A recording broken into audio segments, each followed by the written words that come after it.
Hi, everybody. Welcome to my live stream here on Twitch. There's something wrong. I feel there's something wrong. Maybe it's just my camera. Hey there. So basically, as you can see, no preview for now because today's going to be a different live stream. So earlier today, because I was so busy at work from the video game store that I'm working for, I totally completely forgot, or I almost forgot, that earlier today was the reveal of the Game Awards 2022 nominees.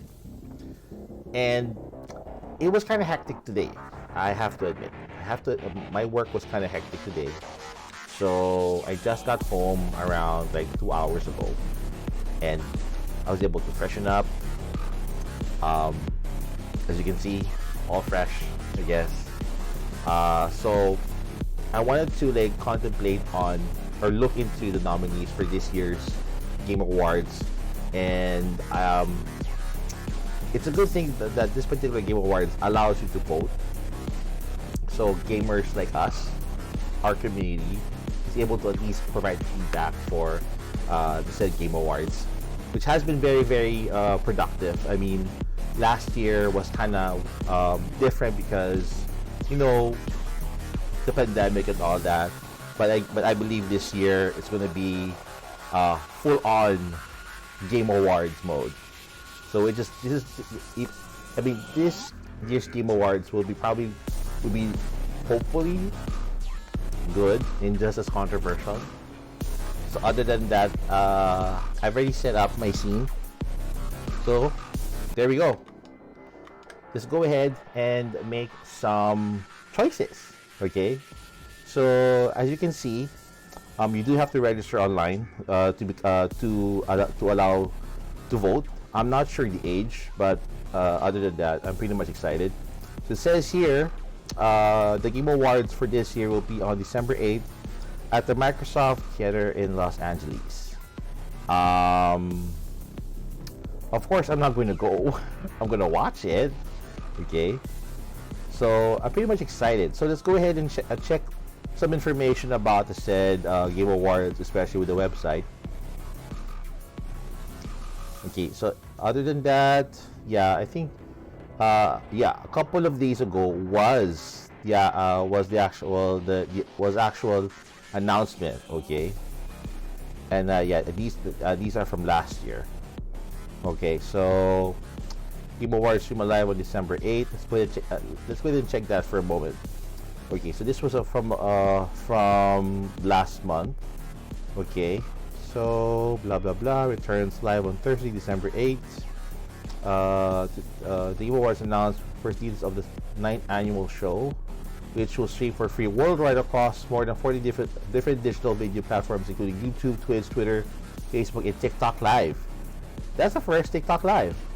Okay, last year's show delivered a record-setting 85 million global live streams, making the Game Awards one of the internet's largest live stream events.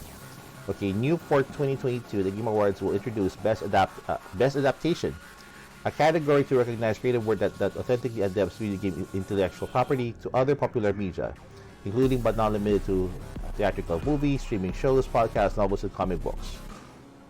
Okay, and it says here last year at the Game Awards, Jim Carrey and Ben Schwartz were premiered the first trailer for the movie Sonic 2 from Paramount Pictures, and the first full trailer debuted for the Halo series from Paramount Plus. Okay, so basically they're gonna check later the nominees for Best Adaptation. So let's go ahead and vote. Let's check out the nominees and vote right now. Okay, nominees. The Game Award airs live and free on Thursday, December 8th at 7:30 p.m. Eastern Standard Time, 4:30 Pacific Time. The show airs across all major digital, social, and gaming platforms around the world. So let's go ahead, and so let's check out all the categories. There's a lot. Okay, so let's go ahead and do it one by one. So let's go ahead and start voting. Okay, Game of the Year. Okay, Game of the Year. Okay, recognizing a game that delivers the absolute best experience across the creative and technical fields. So as you can see, we have 6 games to choose from. Okay, the nominees are A Plague Tale Requiem by Asobo Studio / Focus Entertainment, Elden Ring from Software / Bandai Namco, God of War Ragnarok Sony Santa Monica SIE.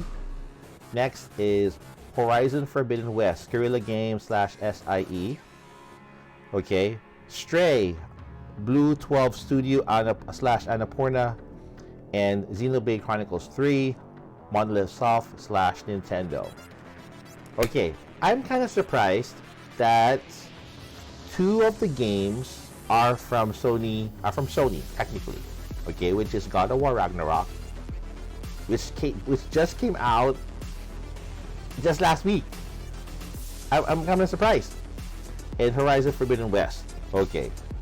However, okay, my choice is going to be Stray, because I was able to play Stray. As you can, if you can check out my previous VODs,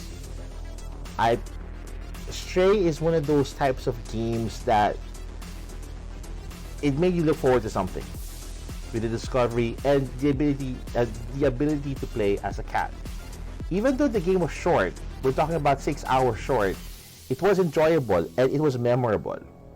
So my vote this year goes for Stray. Okay. All right.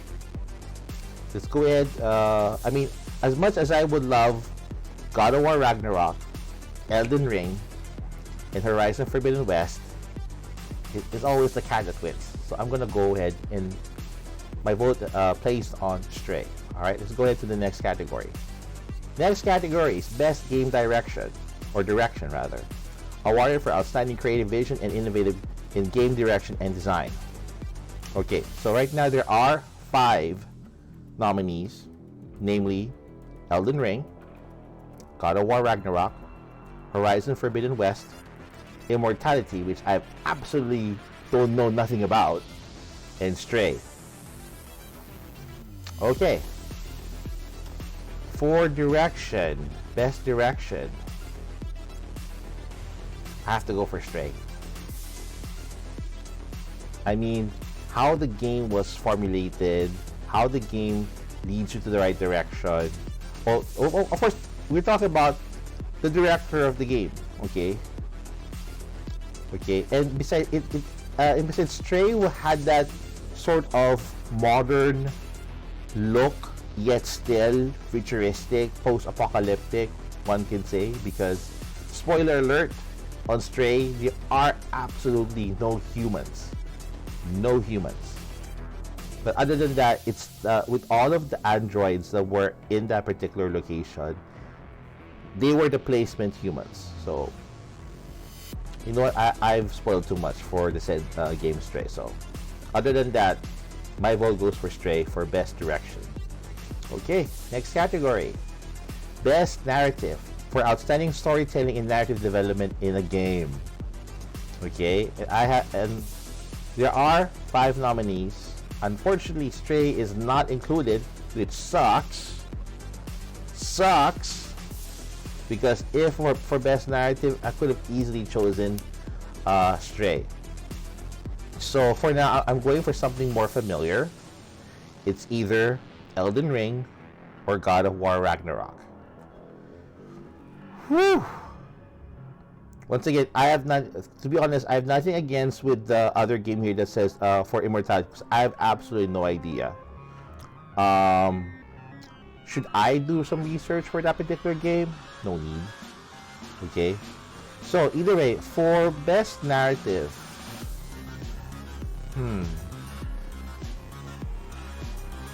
this is going to be quite difficult, but I have to consider the person behind the narrative, and that is George R.R. Martin. As you all know, George R.R. Martin is the creator and writer, or basically creator of Game of Thrones. And George R.R. Martin was involved with the development, or the story development, of Elden Ring. Okay, so he sort of helped in develop the lore of the said game. So there ergo goes my vote for Elden Ring for best narrative.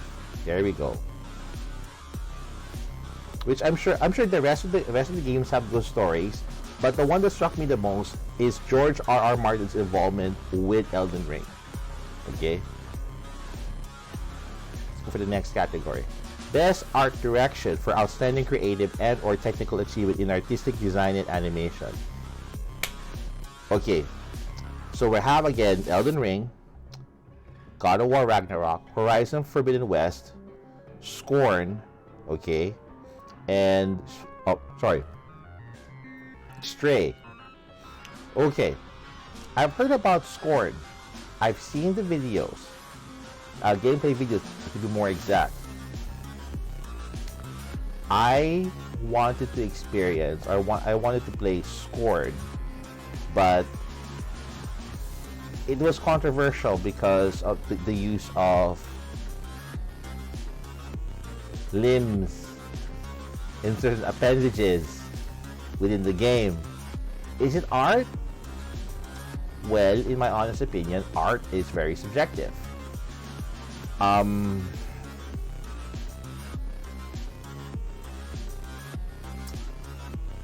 Ring, very visual. God of War Ragnarok, of course, inspiration with Norse mythology. Horizon Forbidden West,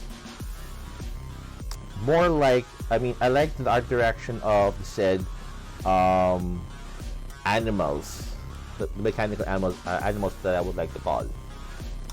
Scorn again for the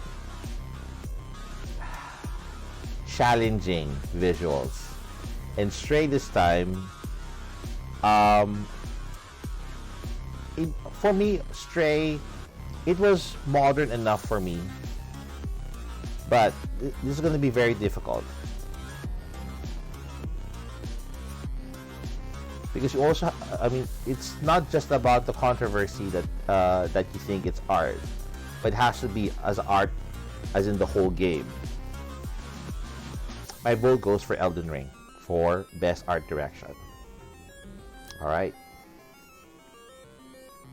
So before we can continue with the next category, welcome to my live stream. If you're just tuning in, I'm doing my reveal for the nominations and voting for this year's The Game Awards, which again will be broadcasted live and free on December 8th.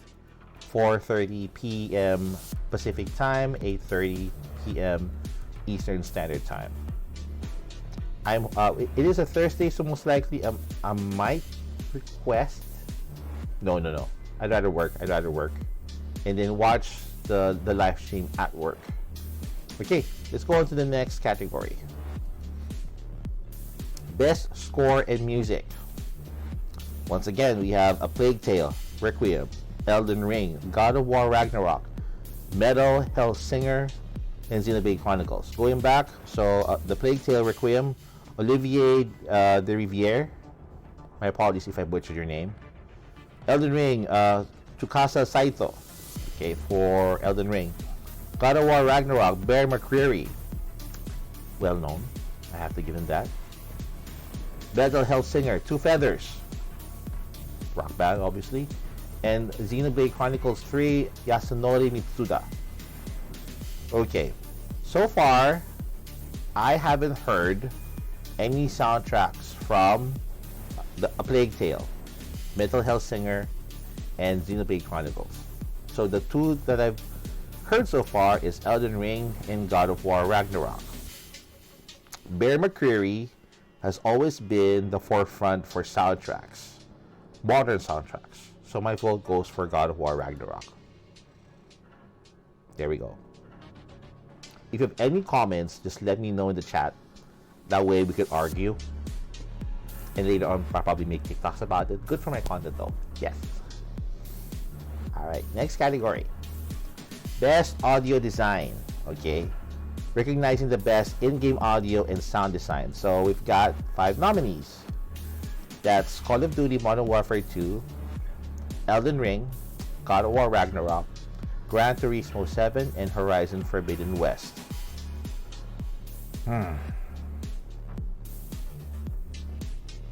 Best in-game audio and sound design. I have to go with something that I'm very familiar with, okay? And you may think it's that game, but no, unfortunately, it is not Call of Duty Modern Warfare 2. Despite grinding in the game, and the sound is crisp, very responsive. I'm going for more more atmospheric. So we're going for God of War Ragnarok. There we go. Right, next category. Best performance. Oh, this is gonna be difficult. So the best performance awarded to an individual for voice acting, motion, and/or performance capture. All right, let's go ahead. Hold on a sec. Let me just check. Okay.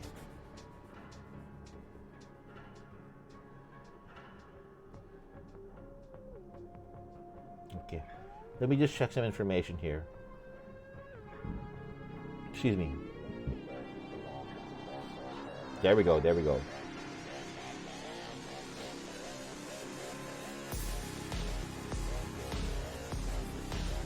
Alloy, yes, thank you. Alright, thank you, Wikipedia. Okay, so Horizon Forbidden West, Ashley Birch. A Plague Tale Requiem, Charlotte McBurney. God of War Ragnarok, God of War Ragnarok, Christopher Judge. Obviously, he plays Kratos. Immortality, Manon Gage. And God of War Ragnarok, Sunny Suljic. As you can see, Sunny Suljic has grown up. Okay. And this is going to be quite difficult. I mean, I try not to be biased, given the fact that God of War Ragnarok just came out just a couple of days ago. Okay, let's do this.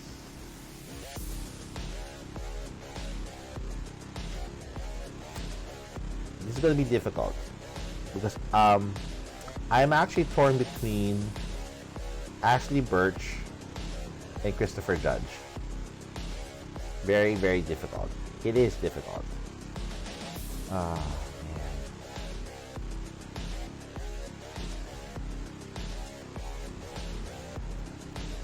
man.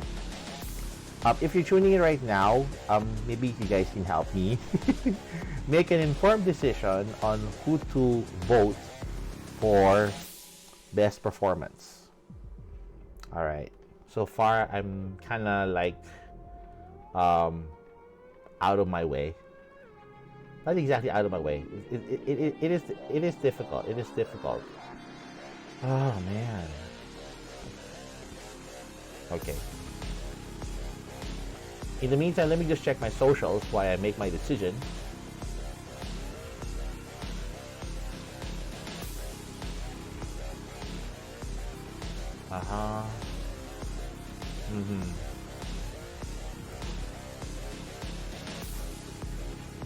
This is kind of difficult. Really, I am having difficulty. Okay.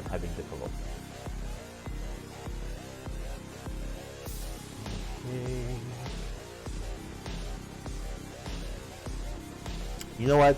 Let's go for something familiar. So I'm gonna go ahead and choose Christopher Judge as Kratos for God of War Ragnarok. All right. Next up, games for impact. Thought-provoking game with a pro-social meaning or message. So obviously, most of them are all of them rather, are indie games. So it says here, A Memoir Blue, As Dusk Falls, Citizen Sleeper, Ending Extinction is Forever, Hindsight, and I Was a Teenage Exocolonist. Pro-social meaning or message. Unfortunately, I never had a chance to play all of these games. But I would have to go ahead and do something more leaning towards artistic, yet familiar.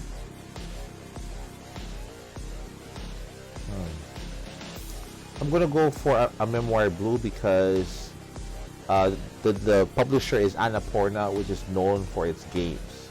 Annapurna is also the publisher for the game Stray, so my vote goes for a Memoir Blue. There we go. And then later on, I'm gonna check if it's really worth my vote. All right. Next category is Best Ongoing, awarded to a game for outstanding development of ongoing content that involves the player experience over time. So these are mostly multiplayer multiplayer games. So I was kind of hoping for Warzone, but other than that, the nominees are Apex Legends, Destiny 2, Final Fantasy 14, Fortnite, and Genshin Impact. I was able to play Genshin Impact before, but I could not appreciate it. Fortnite, to en masse. Apex Legends, also en masse. Destiny 2,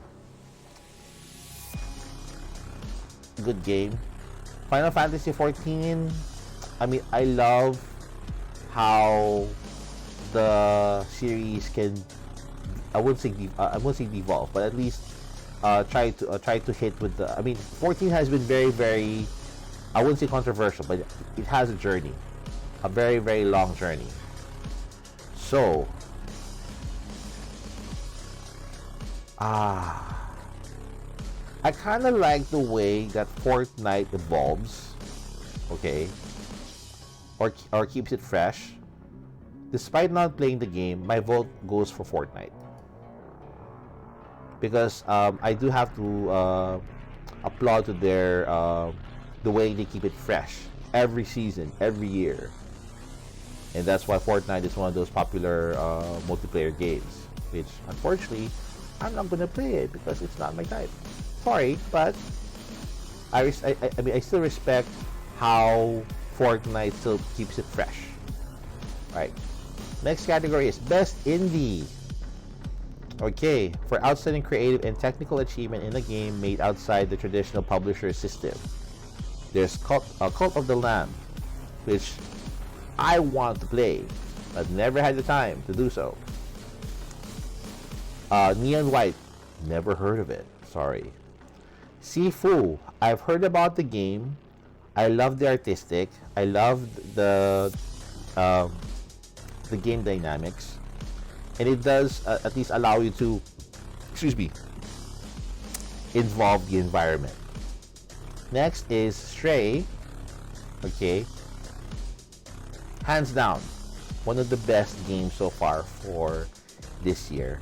Okay, and Tunic. Animation aesthetic, I like it.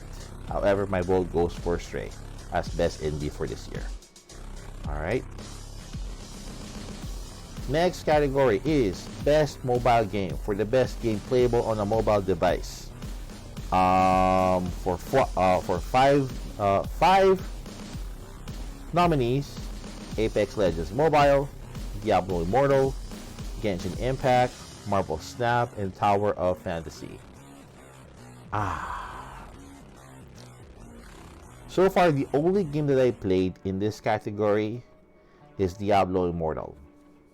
To be honest, my expectations for Diablo Immortal was kind of like, what? Meh. I know it has been marketed as Diablo 3.5. However, I still prefer Diablo 3.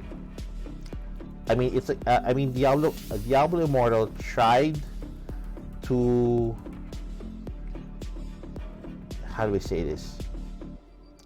Try to evoke Diablo 3, but for me it was too dumbed down. However, that is the only game that I played amongst the nominees. Genshin Impact, the mobile version doesn't count, okay? Because I played the console version. Not really my type. Okay, hold on a sec.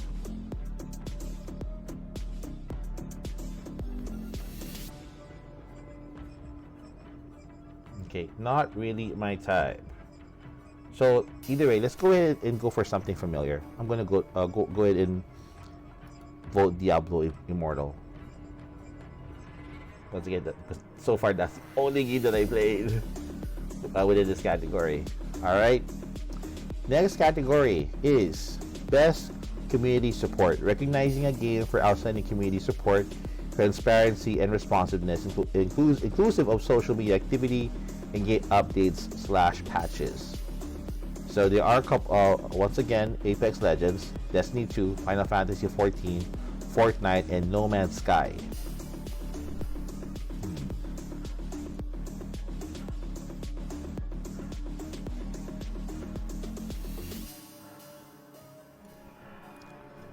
All right. So with the game at hand, or these nominees,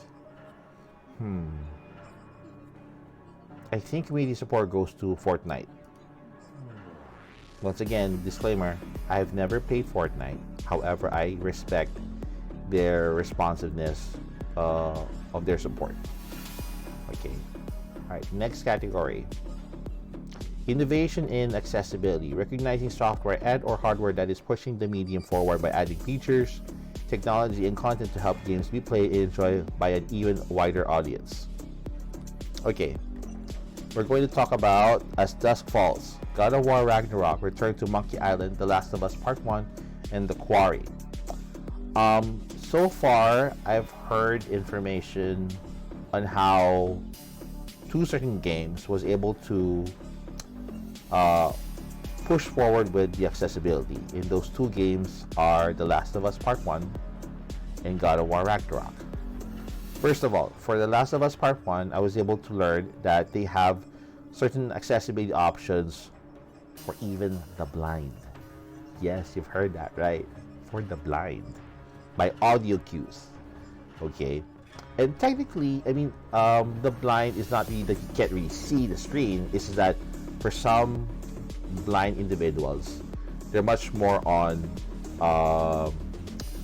their vision is blurred, so they can technically see, but not as clear as what we usually do. They also have some visual cues wherein it's strong colors, and those colors should be able to see those colors. But once again, that really depends on the person.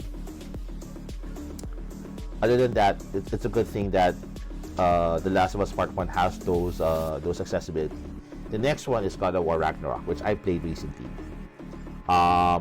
Before playing the game, I was able to double check the options for accessibility. So there's a lot as well. Visual cues, audio cues, rumble.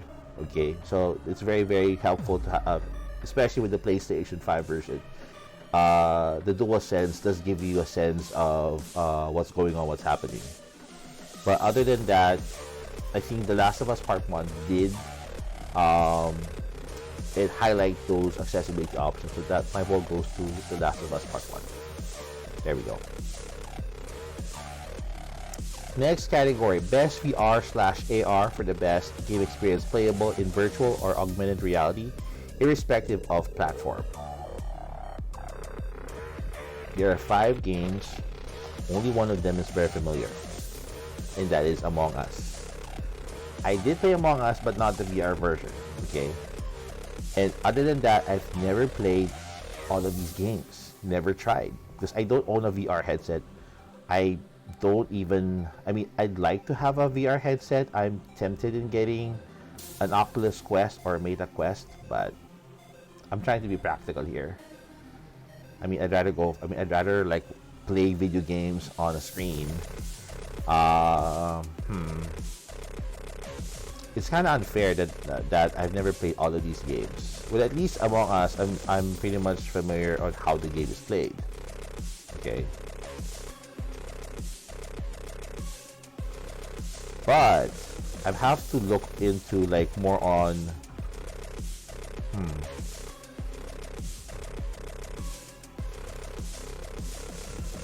This is gonna be a bit difficult, so I'm just like basically throwing my vote around. Let's go for After the Fall. Good luck to that game. It does look cool. It does look very menacingly dangerous, so it's good, especially with VR.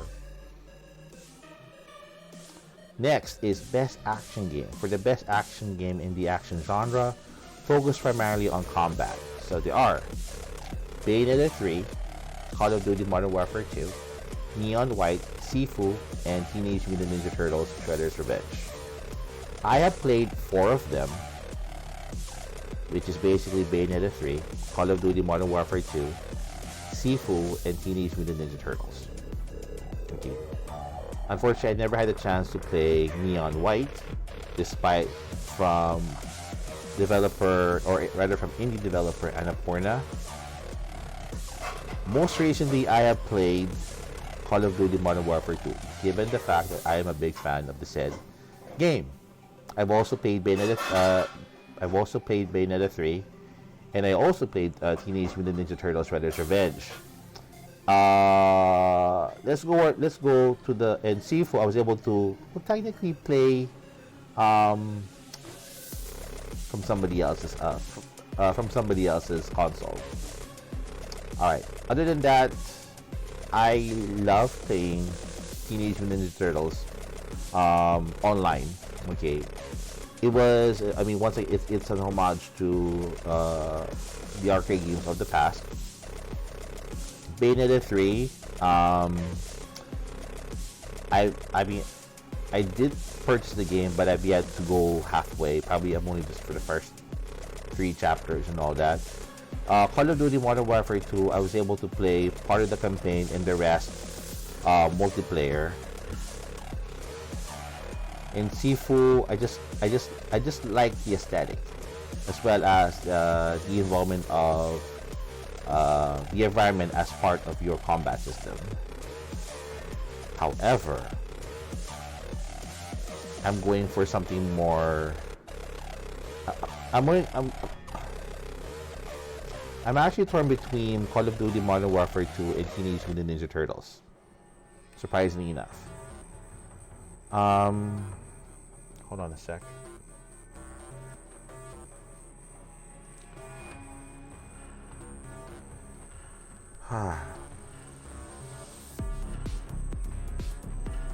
I'm gonna go ahead and choose Call of Duty Modern Warfare 2 because it is something that I am really, really involved in, so to speak. So my vote goes to that game. Alright, next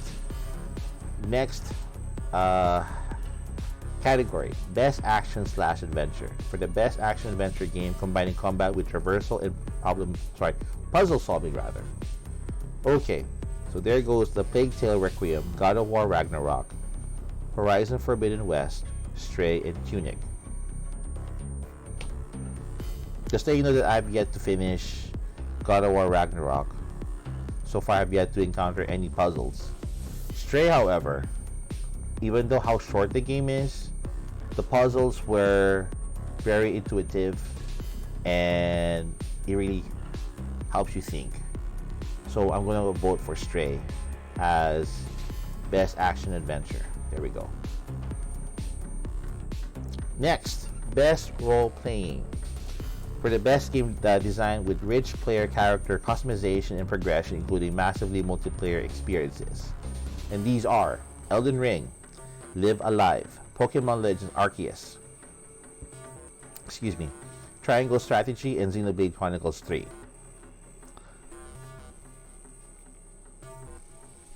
This is a no-brainer. No-brainer because it has been popular ever since it came out. Lots of customization, lots of opportunities to learn from your mistakes. Elden Ring. There we go. Next, Best Fighting. For the best game designed primarily around head-to-head combat. And nominees are DNF Duel, JoJo's Bizarre Adventure All-Star Battle R, The King of Fighters 15, Multiverses, and Sifu. DNF Duel is basically a spiritual successor to BlazBlue, and other games. Well, they come from the same company, Arc System Works. Next is JoJo Bizarre's Adventure All-Star Battle R. This is the actual traditional 2.5 one-on-one battle, different from the ones that they've made previously. King of Fighters 15.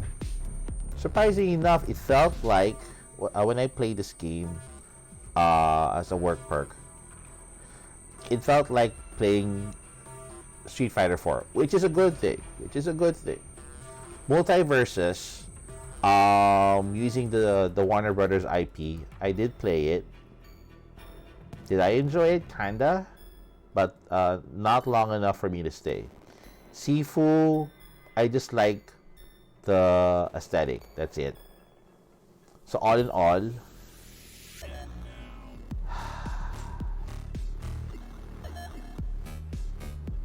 I've played this game as an alternative to Street Fighter, and I've known this game for quite some time. That is King of Fighters. So my vote goes for King of Fighters 15 from SNK. All right. Next category is Best Family. Oh boy. Best Family, for the best game appropriate for family play irrespective of genre or platform.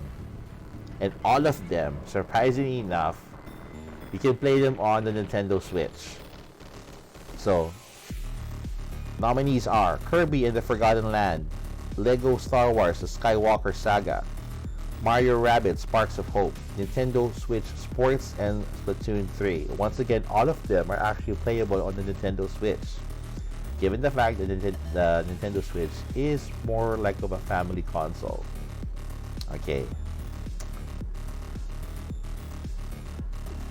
This is surprisingly more difficult than the previous categories because all of them are good for the family to enjoy. However, if we're talking about the fun factor, like how involved are you playing the game? And this is what sort of like the Joy-Cons get involved.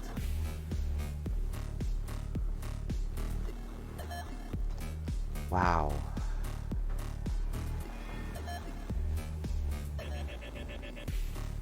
I'm going for Splatoon 3.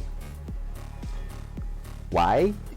It's an actual good game, okay? Because it's more like multiplayer. Obviously multiplayer fun, okay? And just as I do recall, the rating for this particular game is E for everybody for comic violence, okay? Which is good, okay? Because it can be played by everybody else. All right. Actually, to be honest, my second choice was Lego Star Wars. Okay. However, I mean, it is funny as hell. I'll give them that. But in terms of replayability, it has to be Splatoon 3 for me. Okay, next, best sim/strategy. Best game focused on real-time or turn-based simulation or strategy gameplay irrespective of platform. Okay.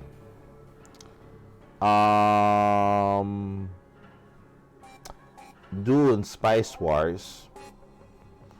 I've played the old school Dune games on the PC. Mario Rabbids Sparks of Hope. Unfortunately, never played that. Total Warhammer 3. Never played it as well. 2 Point Campus. Never played it as well. Victoria 3. Never played it as well.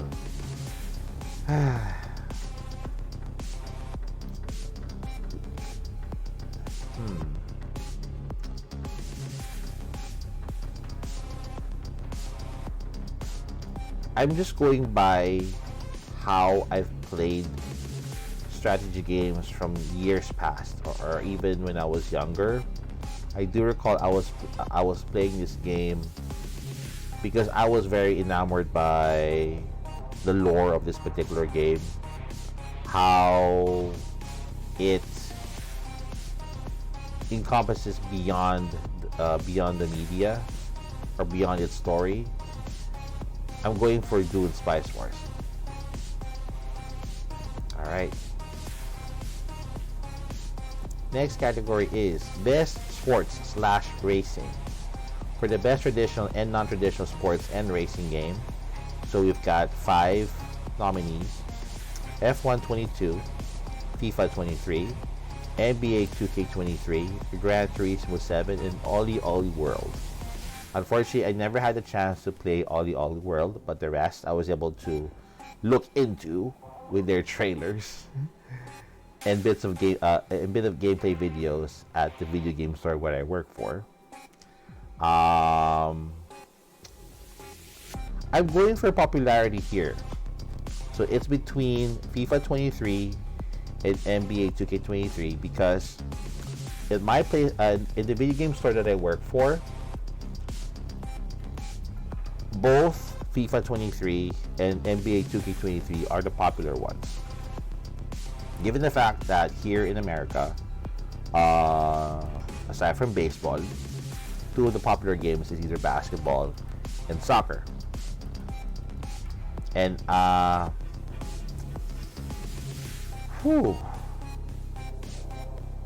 I'm torn between FIFA 23 and NBA 2K23. So let's go for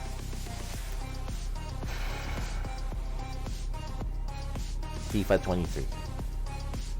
I mean, surprisingly enough, I don't play soccer, but I do appreciate soccer and NBA 2K23. I do recall when I used to work for another company, and the TV in the break room was playing some soccer, and there were some of my coworkers at that time who are really soccer fans. Okay, and then I think one of them asked, "Oh, that's soccer. Who's playing right now?" And then what are those team names? And I just blurted out Manchester United versus Arsenal. And then like, how do you know that? I just know football. I just know. Sorry, football is the European term, and soccer is the American term. So I mean, I do know because I do read up. So there goes my vote for FIFA 23 for best sports / racing. Next category, best multiplayer. For outstanding online multiplayer gameplay and design, including co-op and massively multiplayer experiences, irrespective of game genre or platform. Okay, so there comes Call of Duty Modern Warfare 2, Multiversus, Overwatch, Splatoon 3, and Teenage Mutant Ninja Turtles Shredder's Revenge. Technically, Shredder's Revenge does have multiplayer, but it's not evolving on multiplayer. It still goes for that arcade multiplayer experience, but technically not multiplayer as a whole, because you can still play the game single player. Splatoon 3, more accessible game because any age, or at least old enough to handle a controller, anybody can play Splatoon 3. Overwatch 2, it's one of those games, it's either that you love it or hate it. I love it. However, I love Overwatch 2 because it's free. Multiversus, I tried playing it, it's just not my thing. Okay, and then last but not least, Call of Duty Modern Warfare 2. Multiplayer is fun because given the fact that most of the time I've been playing Modern Warfare 2 ever since it came out, which is approximately 2 weeks ago. I'm way behind leveling up, but other than that, it is enjoyable for me. So it's either Call of Duty Modern Warfare 2 or Overwatch. Did Overwatch win? Or the very first Overwatch? Other than that, in terms of replayability, I'm going for Overwatch 2. And I will eventually play Overwatch very soon. Or at least in my private time. Okay, Content Creator of the Year for a streamer or content creator who has made an important and positive impact on the community in 2022. Okay, so there's Carl Jacobs, Ludwig, Nibelian, Nobru, and QT Cinderella. I mean, I don't follow them. I never followed all of them. The thing is, I mean, with a small time Twitch streamer like me, I mean, I try to be how do I say this? Be broad-minded. The thing is, I don't want to follow other people's footsteps. Like, I want to be like known for, oh, this is Reggie. Reggie Bites Back. Okay, but other than that, I believe in terms of popularity, I've heard about Ludwig a lot of times. So my vote goes for Ludwig. All right. Okay, next, best debut indie. For the best debut game created by a new independent studio. Okay, so there comes Neon White, Norco, Stray, Tunic, and Vampire Survivors. No brainer. My vote goes to Stray. Like, yeah. When I first saw the trailer, that's the game. That's the game that I wanted to play, and I got it from day one. All right. Next category, best adaptation. This is it. Best adaptation, recognizing outstanding creative work that faithfully and authentically adapts a video game to another entertainment medium. And these are the nominees: Arcane League of Legends, Cyberpunk Edgerunners, The Cuphead Show, Sonic the Hedgehog 2, and Uncharted. I have watched all of these titles. I watched Sonic the Hedgehog 2. It was good. Uncharted, meh. It was enjoyable. Arcane League of Legends, I've only just watched one episode on Netflix. The Cuphead Show, unfortunately, I never watched it. I get it that the aesthetic is more like of a old school animation, and I do appreciate the game, but I never had the chance to watch the show. Last but not the least is Cyberpunk Edgerunners, which but it actively kickstarted the love for Cyberpunk 2077. Even though technically it's a limited series, it gained popularity because of the story, the violence, the camaraderie, and the tension between the characters. And you always wanted to like go for people that you really relate to. So my vote goes for Cyberpunk Edgerunners, because I did love, or I still love playing Cyberpunk 2077, and given the fact that I have my Steam deck, at least I get to play it at my own privacy, so to speak. So there you go, Cyberpunk Edgerunners. I mean, if you've never watched Cyberpunk Edgerunners, you have to check it out on Netflix. You have to binge watch it. You have to watch all of the episodes.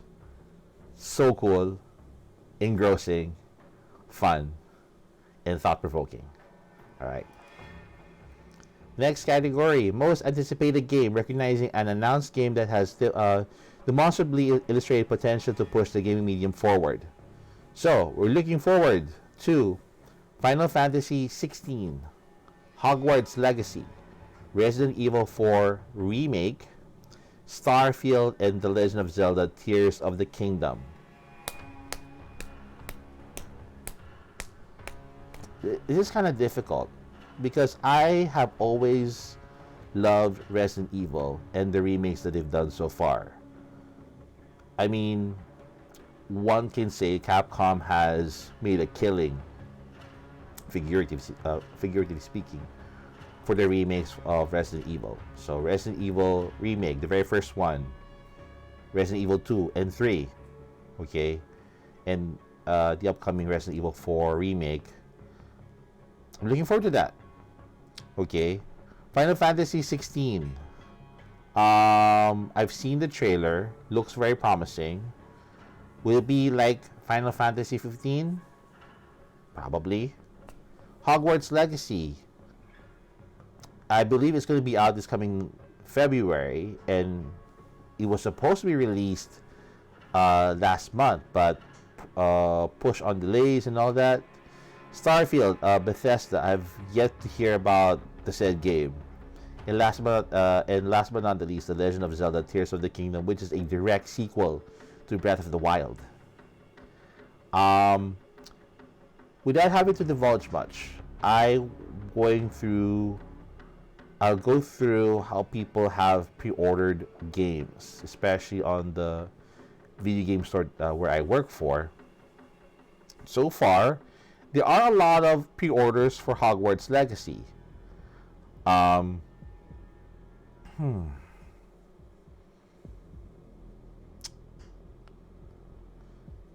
But going back to the description, illustrated potential to push the game medium forward.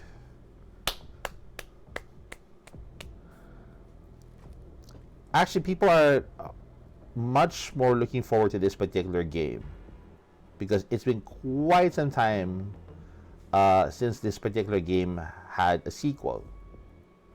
That'd be The Legend of Zelda: Tears of the Kingdom. Ironically enough, I've never played a single Zelda game. Sorry about that. Next is Best Esports Game, for the game that has delivered the best overall esports experience to players, inclusive of tournaments, community support, and content updates, irrespective of genre or platform. So, it's Counter-Strike Global Offensive by Valve, Dota 2 by Valve, League of Legends by Riot Games, Rocket League by Psyonix, and Valorant by Riot Games. Despite playing Counter-Strike for quite some time when I was younger, I never had the chance to replay it again. I don't know why.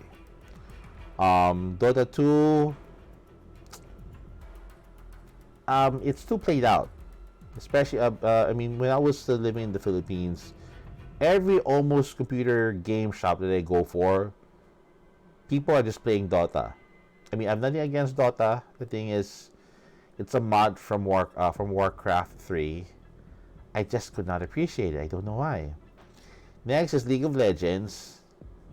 Good game for some people. Rocket League.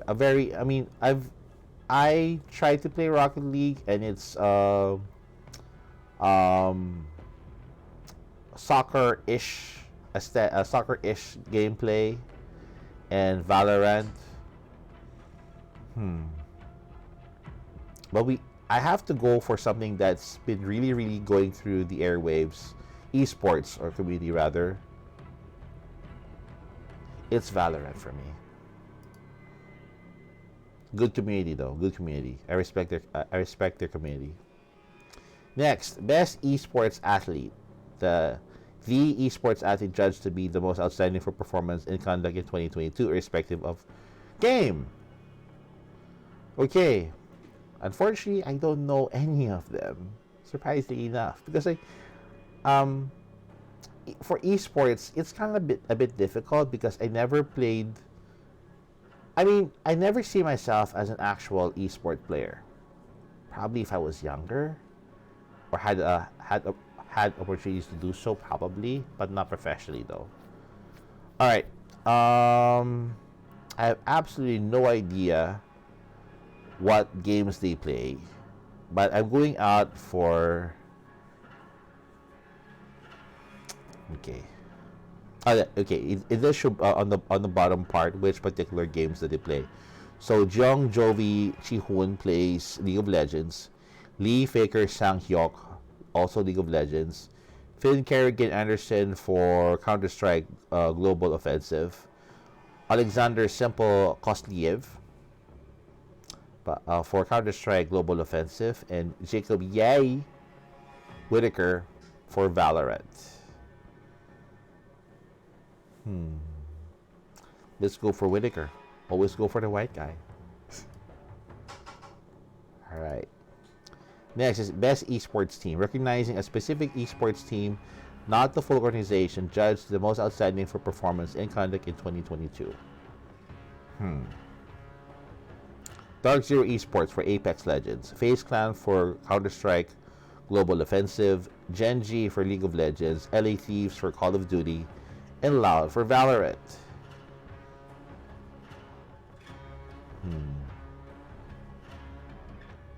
I never also heard about these esports. It's not that I'm not involved with esports. Maybe I could have at least looked them up. But I'm going for the game popularity, and people like play. The most people that I know of, they love playing Apex Legends and Valorant. But let's be realistic here. People love to play Apex Legends, so I'm going for Dark Zero Esports. You're welcome. All right, next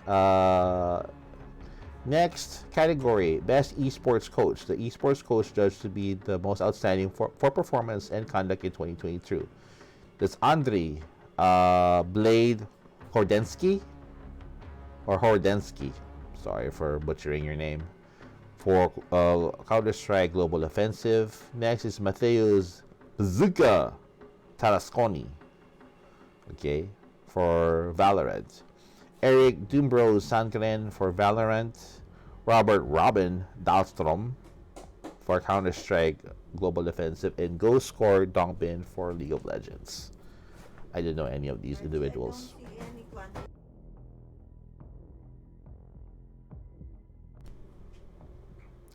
Alright, so let's go for Valorant. So I'm going for Mateusz Bazooka Tarasconi. Alright, next category.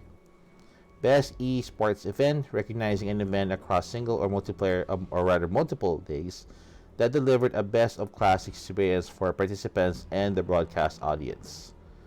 So, EVO 2022, 2022 League of Legends World Championship, PGL Major Antwerp 2022, the 2022 Mid-Season Invitational, and Valorant Champions 2022. The most popular that I've heard so far is EVO 2022 for fighting games. That's where my vote goes to. There we go. Alright, I believe that's everything. That's everything. So, on the bottom part, it does show here, you've earned a badge, achieved, voted in all categories. Let's check it out. Alright, there we go.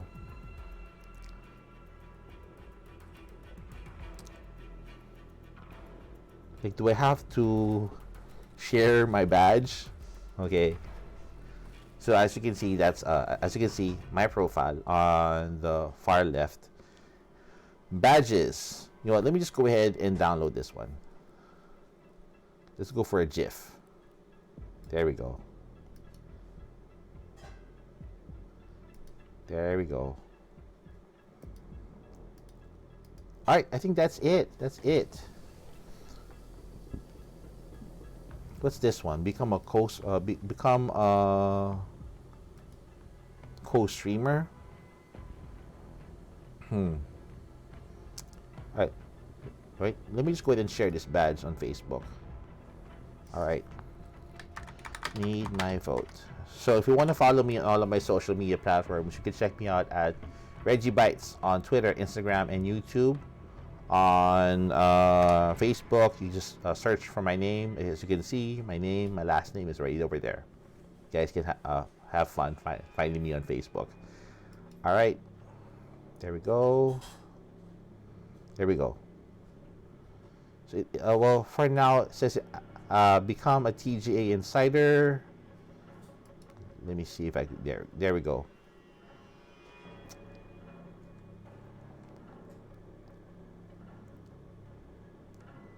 Okay, there's no option for player's voice or feature class. Probably next time. All right, so I think that's it. That's it. Either way, I'm proud of all of the selections that I made. I believe so. Okay. Let me check the jury. Let's check it out. Voting jury. Blah blah blah blah blah blah blah blah. Nah, I don't think so. These are most common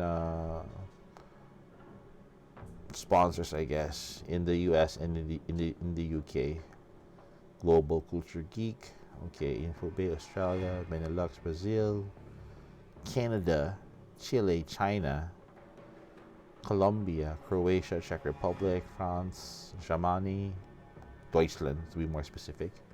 India, I'm not. Well, surprisingly enough, they have sponsors in India, Japan, Malaysia, Mexico, Middle East, Peru, Philippines. It's under Rappler and Serious Gaming.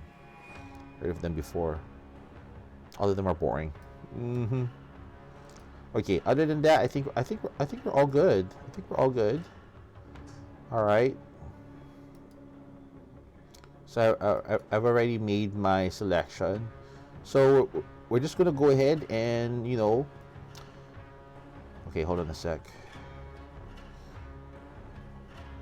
Oh, it says here vote for the Game Awards on Discord. Probably next time. Okay. I think I'm all done. So those are my selections for this year's Game Awards, which once again will be broadcast on December 8th on the December 8th in the Microsoft Theater in Los Angeles. I'll be looking forward to their live stream if ever I'm going to be at work. Right, other than that, I think that's mainly it. That's basically it for today. So once again, you can follow me on all of my social media platforms. That's Twitter, Instagram, and YouTube. That's at ReggieBytes. And here on Twitch, it's ReggieBytes back. So probably next time I'll just do another gameplay for whatever game that I choose. Most likely Modern Warfare 2. So hope you guys have a great day. Looking forward to Tuesday. You guys have a safe day. God bless. And you guys rock. Goodbye.